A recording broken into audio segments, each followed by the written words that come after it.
ہم سے عبدان نے بیان کیا، انہیں عبداللہ بن مبارک نے خبر دی، انہیں معمر نے، انہیں زہری نے، ان سے عروہ نے بیان کیا کہ زبیر سے ایک انصاری کا جھگڑا ہوا تو نبی کریم نے فرمایا کہ زبیر پہلے تم اپنا باغ سیراب کر لو، پھر پانی آگے کے لیے چھوڑ دینا۔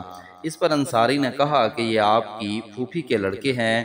یہ سن کر رسول اللہ نے فرمایا زبیر اپنا باغ اتنا سیراب کر لو کہ پانی اس کی منڈیروں تک پہنچ جائے، اتنے روک رکھو۔ زبیر نے کہا کہ میرا گمان ہے کہ یہ آیت فَلَا وَرَبِّكَ لَا يُؤْمِنُونَ حَتَّى يُحَكِّمُوكَ فِي مَا شَجَرَ بَيْنَهُمْ، ہرگز نہیں تیرے رب کی قسم یہ لوگ اس وقت تک مومن نہیں ہوں گے جب تک آپ کو اپنے تمام اختلافات میں حکم تسلیم نہ کر لیں۔ اس باب میں نازل ہوئی۔ صحیح بخاری حدیث نمبر 2361۔ ہم سے محمد بن سلام نے بیان کیا، کہا کہ ہم کو مخلد نے خبر دی، کہا کہ مجھے ابن جریج نے خبر دی، کہا کہ مجھ سے ابن شہاب نے بیان کیا، ان سے عروہ بن زبیر نے بیان کیا کہ ایک انصاری مرد نے زبیر سے ہرہ کے ندی کے بارے میں جس سے کھجوروں کے باغ سیراب ہوا کرتے تھے جھگڑا کیا۔ رسول اللہ نے فرمایا زبیر تم سیراب کر لو، پھر اپنے پڑوسی بھائی کے لیے جلد پانی چھوڑ دینا۔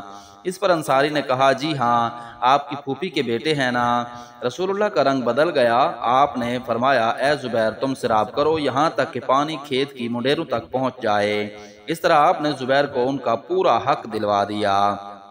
زبیر کہتے تھے کہ قسم اللہ کی یہ آیت اسی بارے میں نازل ہوئی تھی، لا وربک لا یؤمنون حتی یحکموک فیما شجر بینہم، ہرگز نہیں تیرے رب کی قسم اس وقت تک یہ ایمان والے نہیں ہوں گے جب تک اپنے جملہ اختلافات میں آپ کو حکم نہ تسلیم کر لیں۔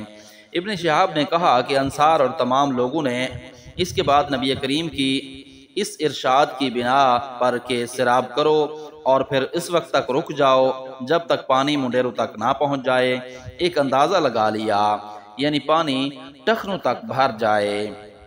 صحیح بخاری حدیث نمبر 2362۔ ہم سے عبداللہ بن یوسف تینسی نے بیان کیا، کہا کہ ہم کو امام مالک نے خبر دی، انہیں سمی نے، انہیں ابو صالح نے اور انہیں ابو ہریرہ نے کہ رسول اللہ نے فرمایا ایک شخص جا رہا تھا کہ اسے سخت پیاس لگی، اس نے ایک کنویں میں اتر کر پانی پیا، پھر باہر آیا تو دیکھا کہ ایک کتا ہانپ رہا ہے اور پیاس کی وجہ سے کیچڑ چاٹ رہا ہے۔ اس نے اپنے دل میں کہا یہ بھی اس وقت ایسی ہی پیاس میں مبتلا ہے جیسے ابھی مجھے لگی ہوئی تھی۔ چنانچہ وہ پھر کنویں میں اترا اور اپنے چمڑے کے موزے کو پانی سے بھر کر اپنے منہ سے پکڑے ہوئے اوپر آیا اور کتے کو پانی پلایا۔ اللہ تعالیٰ نے اس کام کو قبول کیا اور اس کی مغفرت فرمائی۔ صحابہ نے عرض کیا یا رسول اللہ کیا ہمیں چوپایوں پر بھی اجر ملے گا؟ آپ نے فرمایا ہر جاندار میں ثواب ہے۔ اس روایت کے مطابق حماد بن سلمہ اور ربیع بن مسلم نے محمد بن زیاد سے کی ہے۔ صحیح بخاری حدیث نمبر 2363۔ ہم سے سعید بن ابی مریم نے بیان کیا، کہا کہ ہم سے نافع بن عمر نے بیان کیا، ان سے ابن ابی ملیکہ نے اور ان سے اسماء بنت ابی بکر نے کہ نبی کریم نے ایک دفعہ سورج گرہن کی نماز پڑھی، پھر فرمایا ابھی دوزخ مجھ سے اتنی قریب آ گئی تھی کہ میں نے چونک کر کہا اے رب کیا میں بھی انہی میں سے ہوں؟ اتنے میں دوزخ میں میری نظر ایک عورت پر پڑی۔ اسماء نے بیان کیا مجھے یاد ہے کہ نبی کریم نے فرمایا تھا کہ اس عورت کو ایک بلی نوچ رہی تھی، آپ صلی اللہ علیہ وسلم نے دریافت فرمایا کہ اس پر اس عذاب کی کیا وجہ ہے؟ آپ کے ساتھ والے فرشتے نے کہا کہ اس عورت نے اس بلی کو اتنی دیر تک باندھے رکھا کہ وہ بھوک کے مارے مر گئی۔ صحیح بخاری حدیث نمبر 2364۔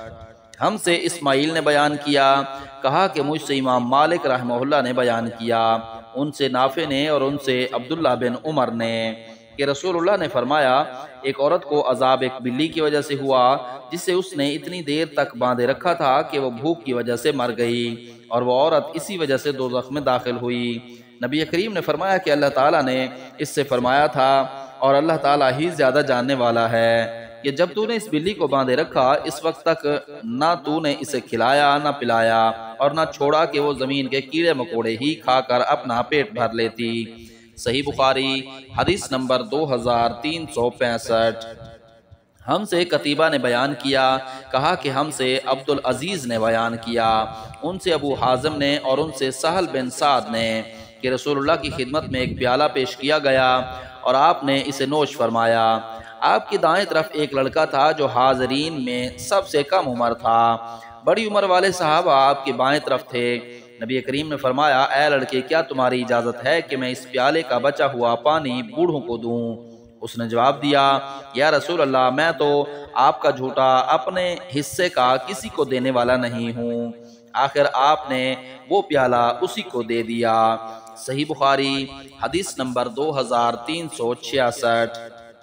ہم سے محمد بن بشار نے بیان کیا، کہا کہ ہم سے غندر نے بیان کیا، کہا کہ ہم سے شعبہ نے بیان کیا، ان سے محمد بن زیاد نے، انہوں نے ابو ہریرہ سے سنا کہ رسول اللہ نے فرمایا، اس ذات کی قسم جس کے ہاتھ میں میری جان ہے، میں قیامت کے دن اپنے حوض سے کچھ لوگوں کو اس طرح ہانک دوں گا جیسے اجنبی اونٹ حوض سے ہانک دیے جاتے ہیں۔ صحیح بخاری حدیث نمبر 2367۔ ہم سے عبداللہ بن محمد نے بیان کیا، کہا کہ ہم کو عبدالرزاق نے خبر دی، کہا کہ ہم کو معمر نے خبر دی، انہیں ایوب اور کثیر بن کثیر نے، دونوں کی روایتوں میں ایک دوسرے کی بنسبت کمی اور زیادتی ہے، اور ان سے سعید بن جبیر نے کہ ابن عباس نے بیان کیا کہ نبی کریم نے فرمایا، اسماعیل علیہ السلام کی والدہ ہاجرہ علیہ السلام پر اللہ رحم فرمائے کہ اگر انہوں نے زمزم کو چھوڑ دیا ہوتا، یا یوں فرمایا کہ اگر وہ زمزم سے چلو بھر بھر کر نہ لیتی تو وہ ایک بہتا چشمہ ہوتا۔ پھر جب قبیلہ جرم کے لوگ آئے اور ہاجرہ علیہ السلام سے کہا کہ آپ ہمیں اپنے پڑوس میں قیام کی اجازت دیں، تو انہوں نے اسے قبول کر لیا اس شرط پر کہ پانی پر ان کا کوئی حق نہ ہوگا۔ قبیلہ والوں نے یہ شرط مان لی تھی۔ صحیح بخاری حدیث نمبر 2368۔ ہم سے عبداللہ بن محمد مسندی نے بیان کیا، کہا کہ ہم سے سفیان ثوری نے بیان کیا، ان سے عمر بن دینار نے، ان سے ابو صالح سمان نے، اور ان سے ابو ہریرہ نے کہ رسول اللہ نے فرمایا، 3 طرح کے آدمی ایسے ہیں جن سے قیامت کے دن اللہ تعالیٰ بات بھی نہ کرے گا اور نہ ان کی طرف نظر اٹھا کر دیکھے گا۔ وہ شخص جو کسی سامان کے متعلق قسم کھائے کہ اسے اس کی قیمت اس سے زیادہ دی جا رہی تھی جتنی اب دی جا رہی ہے، حالانکہ وہ جھوٹا ہے۔ وہ شخص جس نے جھوٹی قسم عصر کے بعد اس لیے کھائی کہ اس کے ذریعے ایک مسلمان کے مال کو ہضم کر جائے۔